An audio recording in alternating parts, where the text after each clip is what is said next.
to a sterling episode of Man Cinema Reviews, your favorite movie review channel, with its ever so lovely host, Peter Man. It's your boy.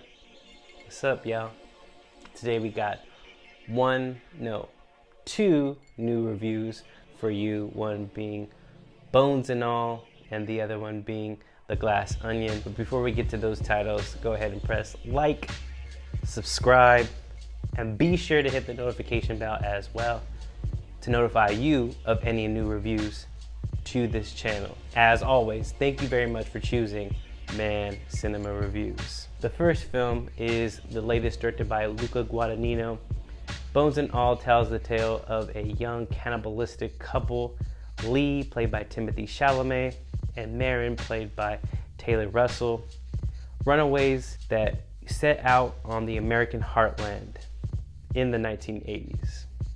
Now, this is adapted from a novel. Luca Guadagnino is a director that has captivated his audiences, especially with the films Call Me By Your Name and the horror film remake Suspiria.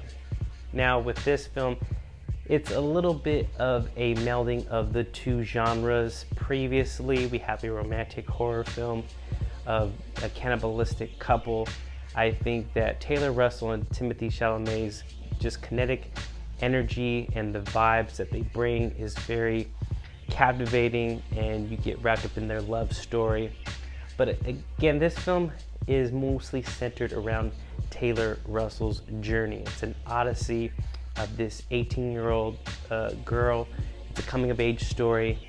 Her father, played by Andre Holland, doesn't quite know what to do with his daughter's hunger. She is at this age where she can no longer fight it, and now he has no choice but to flee and run away once she turns 18 after an incident occurs. And he leaves her with a tape recorder, kind of explaining her urges as young as a baby and going into her adolescence. And these audio clips are played throughout the film. And again, it's her odyssey. So the first person that she comes across is another cannibal, played by Mark Rylance, a incredible character named Sully. He is a eater. He has a set of principles and rules not to eat other eaters. And it's very crazy how they can smell each other from miles away. Again, he teaches her the ropes, but she knows something is off with Sully. Even though he does have his principles and does have his rules, it's just something very off with him, and she sets her own path, and this is where she meets Lee, played by the wonderful Timothée Chalamet. And then these two will go on and feed their hunger, but know that they can't keep running and living their lives this way. And this also gives way to a very captivating supporting cast of key players.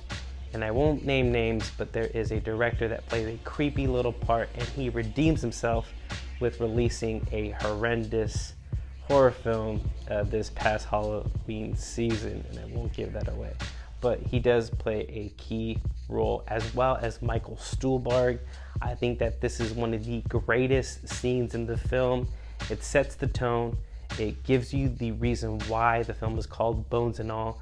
It's very harrowing, and I just wish that more scenes like this just throughout the duration of Bones and All, because as much as the characters are very captivating and the love story you get wrapped up in, the first, second, and third act is nearly pitch perfect. It's where we run into some problems in the latter half of the film. The third act really doesn't know how to come to a conclusion, and where it could wrap up sweetly, there comes the inevitable, and the audience can see it from a mile away.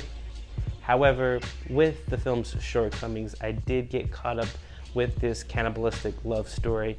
It's very unique, very harrowing.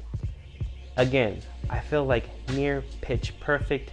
I did want to love this. However, I did come out really liking it, and I did admire what was going on screen.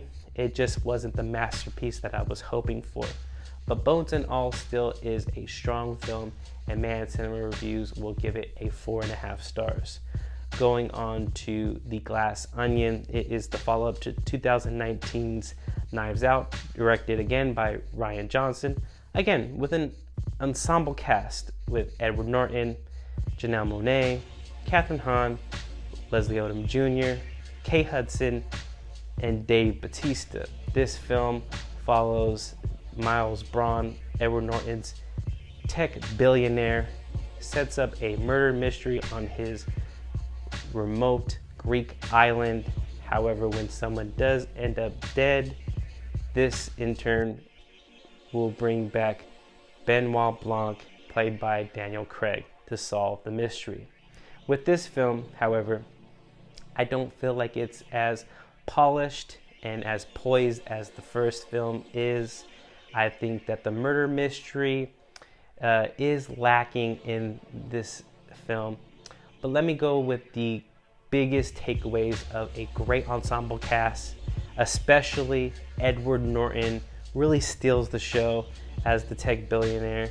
Again, inviting his friends for a murder mystery that turns awry, and now we have just a impressive cast. Janelle Monáe plays a key character, as well as the rest of the ensemble. Again, surprisingly, Dave Bautista, usually known for his bit roles, he really does chew the scenery as a very obnoxious meathead. I just feel like the ensemble cast carries this film, and where the murder mystery takes a back seat, I wish it just wouldn't do so.